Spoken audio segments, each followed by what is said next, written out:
Hola, ¿cómo están? Bienvenidos de vuelta. El día de hoy, desde la ciudad que mandó al hombre a la luna, Houston, Texas, les presentamos el tema de qué es el Parkinson. Recuerden que este tipo de videos es para tener un primer acercamiento a alguna enfermedad, en este caso el Parkinson. Entonces, cualquier duda no olviden ponerla en los comentarios. Y empezamos. Hablemos entonces de la enfermedad de Parkinson. Seguramente ya la habrán escuchado, ya la conocen, incluso es muy probable que tengan a alguien en su familia que ya esté padeciendo esta enfermedad. Entonces vamos a hablar un poquito más a detalle acerca de esta. ¿Qué es específicamente la enfermedad de Parkinson? Pues es una enfermedad en la cual una parte del cerebro, conocida como ganglios basales, empieza a tener ciertos problemas con algunas proteínas que se vuelven tóxicas, específicamente la alfa-sinucleína. De manera que en muchas de las neuronas, especialmente las neuronas que producen dopamina de estos sitios que ya mencionamos, llamados ganglios basales, se van acumulando y acumulando y acumulando hasta que forman unas estructuras tóxicas conocidas como cuerpos de Lewy. Entonces, cuando ya tenemos esta estructura altamente tóxica, pues la neurona que la contiene va a empezar a morir y va a dejar de funcionar y por supuesto después va a morir. Esto significa que es parte de un grupo de enfermedades conocidas como enfermedades neurodegenerativas, o sea, la neurona va degenerando con el tiempo y conforme más años tenemos y más ha avanzado, más avanza también la enfermedad. Este mismo grupo de enfermedades es donde encontramos, por ejemplo, al Alzheimer, la cual es la enfermedad neurodegenerativa más común. Ya hicimos un video de Alzheimer, les dejo el enlace en la parte de arriba a la derecha para que lo consulten. Y el Parkinson, en este caso, es la segunda enfermedad neurodegenerativa más común en el mundo, siendo las dos, por supuesto, terribles, el Alzheimer siendo más característica de las afectaciones cognitivas y de la memoria, mientras que en el Parkinson son mucho más frecuentes las alteraciones motoras, las del movimiento, aunque como veremos también tiene muchas alteraciones no motoras. Entonces aquí tenemos una imagen o un esquema de cómo es el cerebro. Recordarán también de las clases de movimiento, también les dejo acá arriba el enlace a esas clases de movimiento, que para que nosotros podamos ejercer movimientos, podamos hacer algún movimiento voluntario, la corteza cerebral tiene ciertas partes que mandan información a través de una vía conocida como piramidal y extrapiramidal hacia el resto del cuerpo para que nosotros podamos generar ese movimiento. Al pasar de la corteza cerebral al resto del cuerpo, tiene que atravesar por los llamados ganglios basales. Y estos ganglios basales van a tener muchos neurotransmisores, pero uno de los más importantes es la dopamina. Y para no meterme demasiado en detalle, esta dopamina lo que genera, a través de la activación de diferentes receptores, es que se libere o se facilite este movimiento que estamos generando. O sea, yo pienso mover el brazo y es como si los ganglios basales dijeran, sabes que sí, tienes permiso, ya lo planeaste bien, entonces mueve el brazo y entonces movemos el brazo. Entonces la corteza cerebral manda el impulso y generamos este movimiento. En el caso de los pacientes con Parkinson, por supuesto, es una fisiopatología muy complicada porque muchos centros cerebrales están participando, pero esencialmente al no haber dopamina, tenemos que no se puede hacer fácilmente el movimiento. Entonces tardamos mucho en generar el movimiento, entonces hay enlentecimiento del movimiento y además no se controla de manera óptima, entonces podemos tener remanentes del movimiento. Ya que nos movimos, pues nos seguimos moviendo y tenemos un pequeño o un no tan pequeño temblor. Ahora, ¿qué tan importante es? Pues más o menos el 1% de las personas por encima de los 60 años van a tener esta enfermedad. Además, más o menos los síntomas van a empezar a debutar a los 55 años. O sea, desde los 50 empezamos a tener ya algunos síntomas que van a sugerir que más adelante se va a tener el diagnóstico de enfermedad de Parkinson. ¿Por qué? Porque ya están empezando a morir estas neuronas que producen dopamina. Esto es importante también porque en una población que por supuesto cada vez envejece más, al haber cada vez más personas mayores y con más edad, pues por supuesto más personas tenemos con este diagnóstico y también si estamos diciendo que con el paso de los años la toxicidad de las neuronas continúa porque se acumulan estas proteínas tóxicas, pues por supuesto también vamos a tener mayor proporción de personas con un Parkinson avanzado, el cual ya es más difícil de tratar. Ahora, a partir de que nos diagnostican a nosotros o a algún familiar esta enfermedad, de la enfermedad de Parkinson, más o menos se espera una sobrevida de 10 a 13 años. Por supuesto, esto es muy variable. Hay pacientes que afortunadamente viven mucho más tiempo, hay pacientes que viven menos tiempo, dependiendo de muchas cosas. ¿Qué es lo que sucede con estas personas? Pues lo más común es, por supuesto, si tienen problemas para moverse, de pronto tienen entonces caídas. Es muy frecuente que el paciente esté tratando de desplazarse de un lado a otro o que esté tratando de hacer alguna cosa, se caiga y pueda tener accidentes de diferentes grados de importancia. Y estos accidentes son los que pueden llevar muchas veces a complicaciones y a que incluso el paciente desafortunadamente fallezca. Ahora, además de este riesgo tan alto de caídas, otro riesgo que pueden presentar es cuando ya es un Parkinson más o menos avanzado, pueden tener problemas para tragar. Entonces, al nosotros comer, parte de la comida, en vez de ir al estómago, se va a ir a los pulmones y puede generar entonces problemas pulmonares e infecciones. Esas son como las dos principales causas de que estos pacientes fallezcan. Sin embargo, por supuesto, hay otras complicaciones que pueden llegar a desarrollar. Más o menos en la actualidad, entre 4.1 y 4.6 millones de personas padecen enfermedad de Parkinson. Y por supuesto, son personas que van a ir avanzando, como ya lo dije en repetidas ocasiones, con su enfermedad, de manera que estos se van acumulando por los diagnósticos nuevos y van siendo más difíciles de manejar y van teniendo más avance en su enfermedad. Y se espera que la cifra se duplique para el 2030, de nuevo por el envejecimiento de la población. De manera que esto pinta para ser una enfermedad realmente terrible y ser una gran carga para los sistemas de salud, para los familiares y para nuestros pacientes, siendo una prioridad junto con las otras enfermedades neurodegenerativas. Ahora, ¿cuáles son las manifestaciones?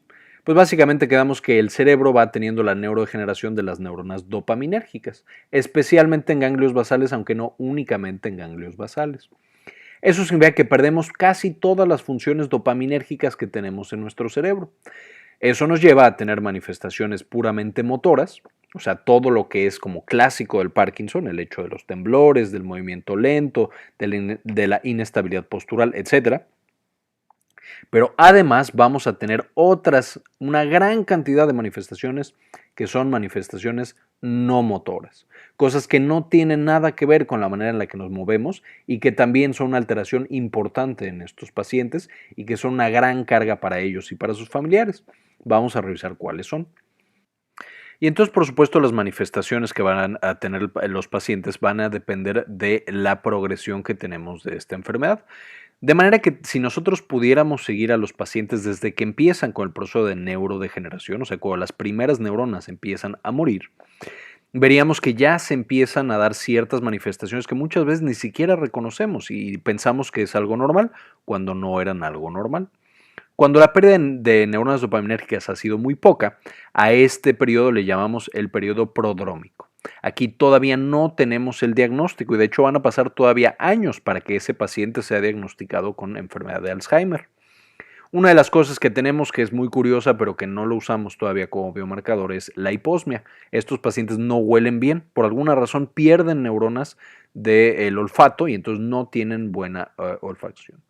Van a tener alteraciones en el sueño, pueden también tener depresión y alteraciones gastrointestinales como la constipación. Ahora, si le preguntamos a los pacientes adultos mayores, a los pacientes más de 60 años, muchos tienen estas manifestaciones y no en todos significa que vayan a desarrollar mal de Parkinson.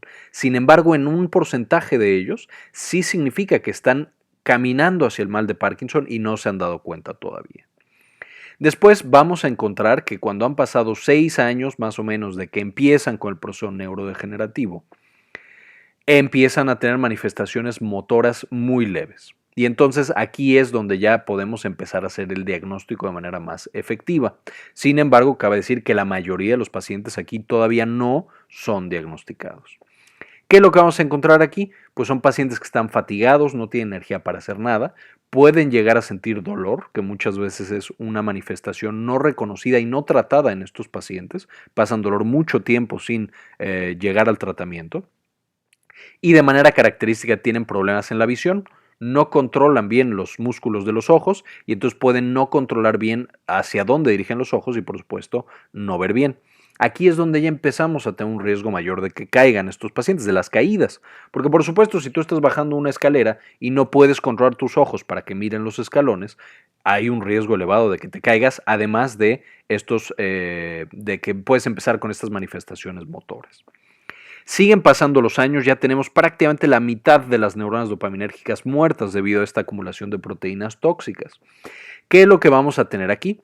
Vamos a seguir con los síntomas no motores, como hasta ahora. Entonces vamos a tener todo lo que ya teníamos, fatiga, dolor, alteraciones en el sueño, diplopia, depresión, etc. Vamos a empezar a tener hipofonía, empiezan a hablar más bajito. Vamos a empezar a tener alteraciones motoras, por supuesto, aquí y acá. Ya tenemos una lentitud en el movimiento, ya caminamos muy despacito y con pasos muy cortitos, en lo que es conocido como marcha festinante. Vamos a empezar a estar un poco encorvados por todas estas manifestaciones y empezamos a tener también el temblor basal. Podemos tener también problemas para deglutir ya, que nos cueste mucho trabajo, que no pase la comida, como que se nos atora. Ansiedad y otras manifestaciones, y usualmente aquí es donde ya tenemos el diagnóstico. Ya pasamos por 3, 4, 5 médicos, 3 de ellos eran neurólogos y por fin a alguien se le ocurre, ¿sabes qué? Es enfermedad de Parkinson y somos diagnosticados. Y en este momento es cuando ya empieza el camino del tratamiento. El tratamiento para la enfermedad de Alzheimer, la enfermedad de Parkinson, vamos a ver un poco más adelante, es un tratamiento sintomático. No tenemos algo que detenga la enfermedad o algo que revierta la enfermedad para recuperar a este paciente normal. Entonces solo vamos a dar cosas para que, como podemos ver aquí, esta es la disfunción motora, entonces va aumentando con el paso del tiempo. Lo que nosotros queremos hacer es que en lugar de que progrese y progrese y progrese y a los 10, 11 años de que empezó con la patología ya tenga muy serias consecuencias en el movimiento, si nosotros le damos tratamiento, entonces podemos hacer que no tenga tantos síntomas y retrasar por años esta enfermedad ya muy avanzada y muy difícil de manejar. Y por último, el Parkinson tardío, el Parkinson avanzado, que vamos a ver ahorita qué significa esto, pero ya tenemos una gran cantidad de manifestaciones. Además de todo lo que teníamos antes, ya podemos tener demencia, la depresión ya es común, podemos tener disfunción cognitiva importante, alucinaciones, incontinencia, disfunción sexual, hipotensión ortostática y otras alteraciones autónomas, así como muchos trastornos gastrointestinales, desde ya no puedo comer hasta ya tengo constipación, hasta muchísimas cosas. Entonces, esta es la historia natural o la progresión natural de los pacientes con Parkinson. ¿Cuáles son las manifestaciones motoras clásicas? Ya quedamos que estas se presentan más o menos temprano en la enfermedad, aunque no son las primeras que aparecen. Las 3 características van a ser la bradiquinesia, que esto es me muevo muy despacio, cada vez me puedo mover mucho más despacio, y esto justamente porque los ganglios basales como que no le dan permiso a las neuronas motoras de que manden el impulso. Inestabilidad postural, entonces pueden tener, no es exactamente como falta de equilibrio, pero sí no están tan estables en cuanto a su postura. Y un temblor, este es un temblor que puede ser en reposo o que surge a partir del movimiento, que en diferentes partes van a tener diferentes tipos de temblor. Van a tener también un decremento en la expresión facial, de manera que estos pacientes llegan a tener facies como de máscara. O sea, ya no pueden mostrar sus emociones a través del movimiento de los músculos de la cara porque están también un poco paralizados. Van a tener una voz más suave y una postura encorvada.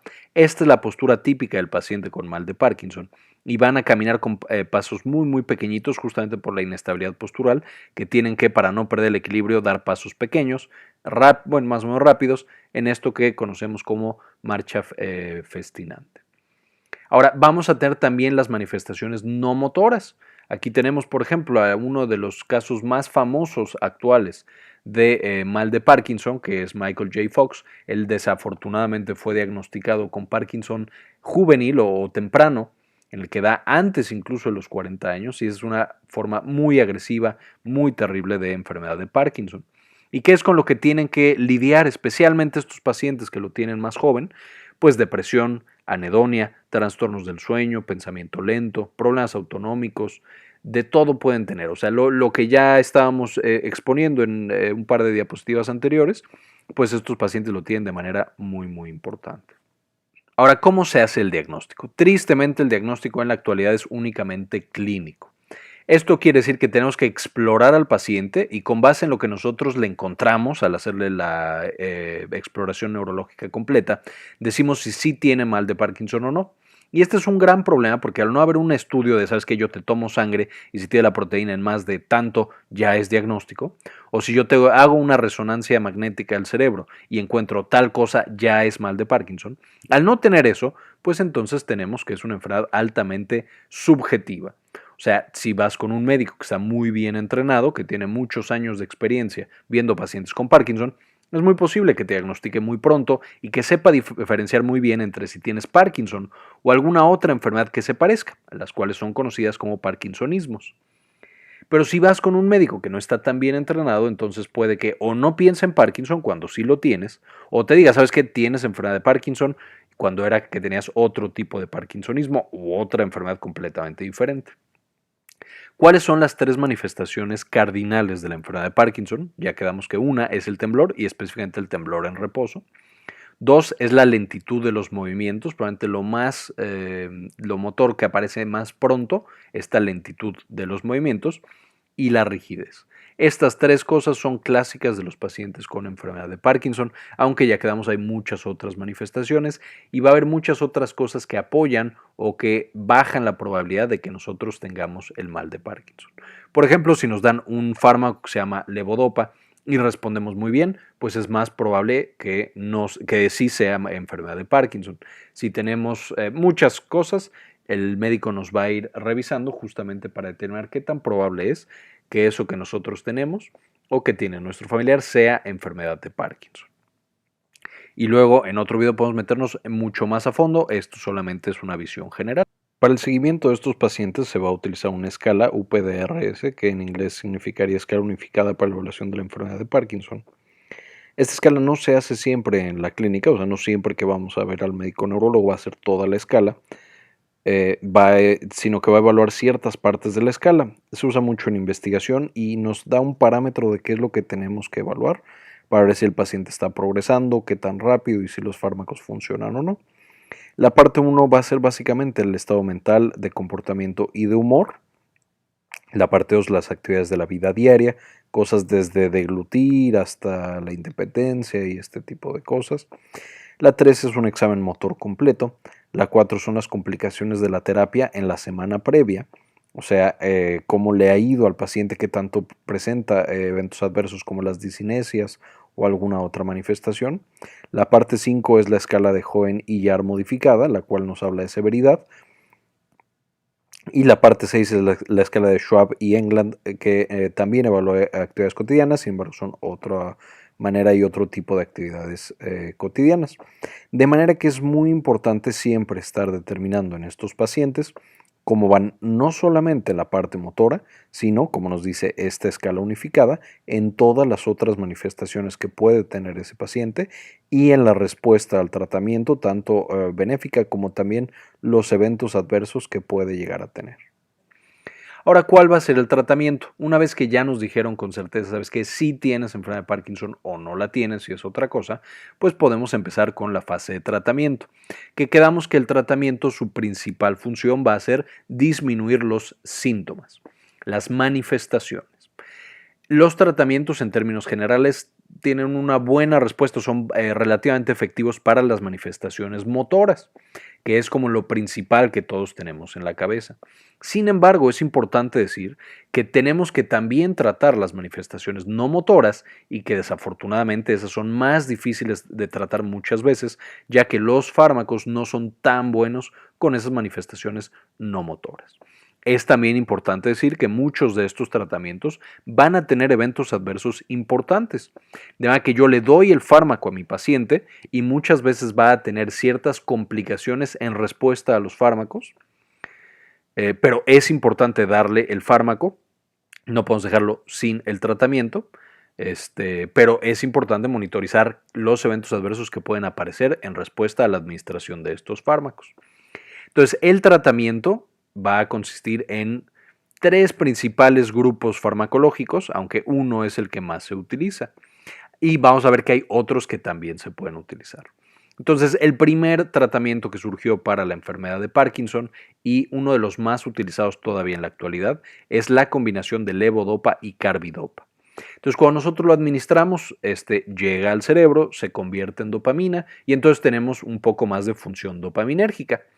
Es muy buena la levodopa carbidopa para los síntomas motores, o sea, mejora mucho o libera mucho al paciente, ya no está atrapado, ya puede moverse otra vez.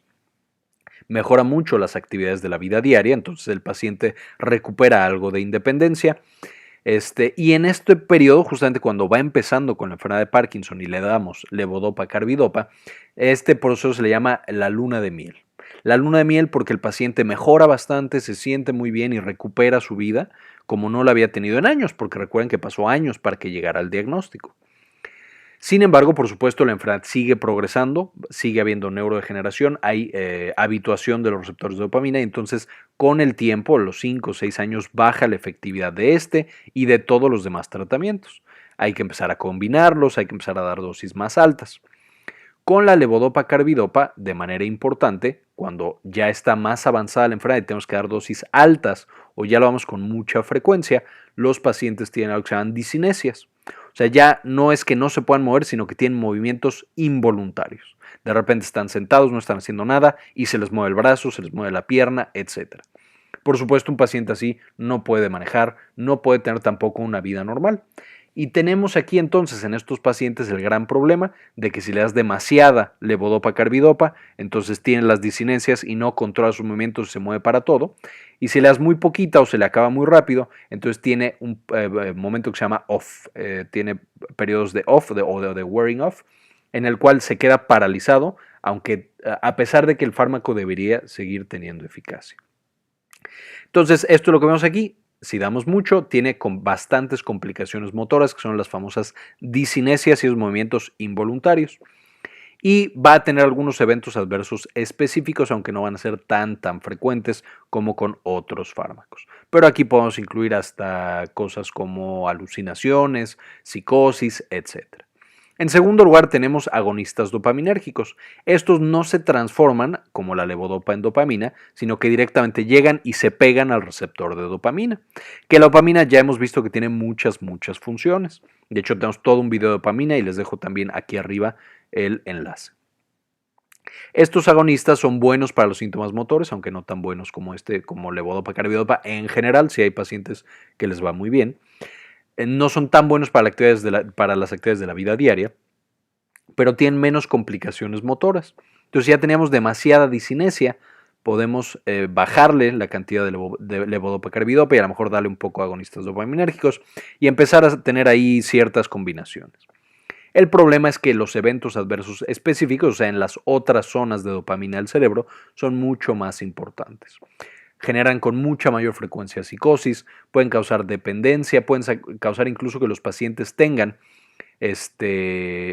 algunas otras manifestaciones como apuestas compulsivas. Se vuelven adictos a apostar debido a la gran cantidad de dopamina que tienen en su cerebro.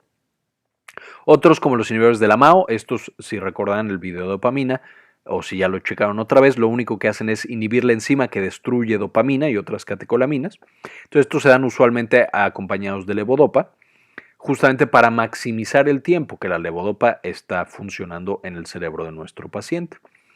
Son buenos fármacos, tienen también varios eventos adversos, tienen riesgos, no se pueden tomar así nomás, y el médico neurólogo, usualmente especialista en Parkinson, va a decidir a qué dosis, en qué momento y con qué otros fármacos se tienen que dar estos. No es nada fácil dar estos tratamientos y por supuesto mucho es un poco como alquimia casi, porque el neurólogo tiene que ser muy preciso en la dosis, la cantidad y las combinaciones para que el paciente tenga la mejor calidad de vida sin los eventos adversos. Otros fármacos se pueden llegar a dar, algunos son un poco neuroprotectores, algunos son bloqueadores de la acetilcolina, entonces también pueden favorecer o quitar algunas cosas, pero estos son como la piedra angular del tratamiento para los pacientes de Parkinson. Sin embargo, ya quedamos que conforme pasa el tiempo y conforme avanza la neurodegeneración, llega un punto en el que el paciente ya toma una dosis demasiado alta de estos fármacos, entonces tiene muchos eventos adversos. Y tiene muchos periodos en off, en los que ya otra vez está completamente paralizado. Entonces prácticamente pasa de tener periodos de psicosis casi a tener periodos grandes, periodos de tiempo en los cuales no se puede mover bien. Entonces más o menos cuando el paciente ya tiene 3, 4 horas al día en los cuales no está teniendo o tiene estos periodos de off, ya no se puede mover, Eso significa que ya el tratamiento oral no está funcionando de manera tan precisa.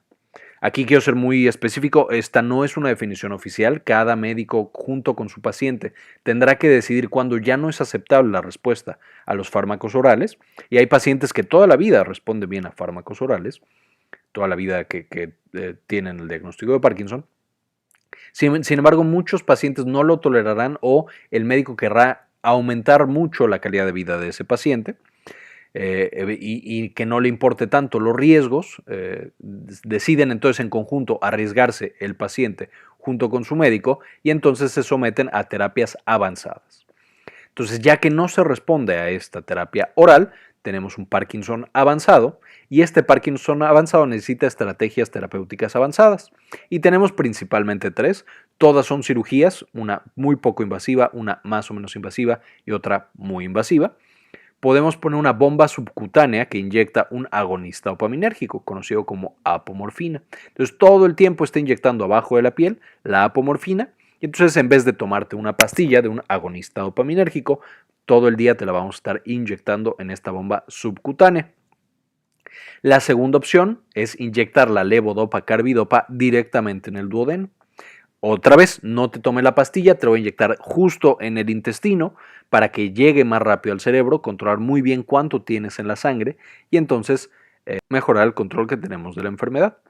Y por último tenemos la estimulación cerebral profunda, en la cual se anestesia al paciente, se pone un electrodo hasta el cerebro, entonces neurocirugía, y ese electrodo se coloca en los ganglios basales, muchas veces en el núcleo subtalámico o también puede ser en algunos otros. Y básicamente damos choques eléctricos con cierta frecuencia y cierta amplitud y ciertas características para suplir la función de estos ganglios basales con estas señales eléctricas en el cerebro. Estos tres tratamientos son buenos, cada uno va a ser para diferentes pacientes y cada uno tiene indicaciones y contraindicaciones diferentes. Me refiero a que no los tres pueden darse en los mismos pacientes y no se vea que ninguno de estos sea mejor que otro. Si eres un candidato, tu médico neurólogo te va a decir, ¿sabes qué? El mejor para ti va a ser este por todas estas características y todos estos riesgos que veo contigo. Entonces, de nuevo, el neurólogo con el paciente, con la familia, con los cuidadores, con base en todo lo que tiene ese paciente, todas las características y el antecedente de su respuesta a fármacos y el riesgo que están dispuestos a tomar, van a decidir cuál es el tratamiento mejor para el Parkinson avanzado, con la idea de mejorar lo más posible la calidad de vida y reducir lo más posible los eventos adversos a estas terapias más avanzadas. Muy bien, básicamente esta es una visión muy general de enfermedad de Parkinson. Lo hablaremos más a detalle de las enfermedades neurodegenerativas. Agradezco como siempre muchísimo a todos los miembros de Patreon que nos ayudan a mantener este canal y a subir el contenido. Por supuesto, muchas gracias al doctor Andrés Castañeda, Ana Luisa González, Óscar Sepúlveda y Uciel Ramos León. Les agradezco mucho por el apoyo. Realmente son esenciales para este canal. Y les dejo la bibliografía, material muy interesante de investigadores mexicanos junto con las guías de práctica clínica de México, pero también algunos artículos muy interesantes internacionales y por supuesto de colaboradores de el canal. Entonces, muchas gracias. Ojalá le hayan entendido. Muy bien, muchas gracias por conectarse. Espero como siempre les haya gustado. Muchas gracias de nuevo por todo el apoyo que me brindan, tanto los miembros de Patreon como todos los que no pertenecen a Patreon. No olviden suscribirse para más videos así. Y como siempre, ayúdenos a cambiar el mundo, compartan la información.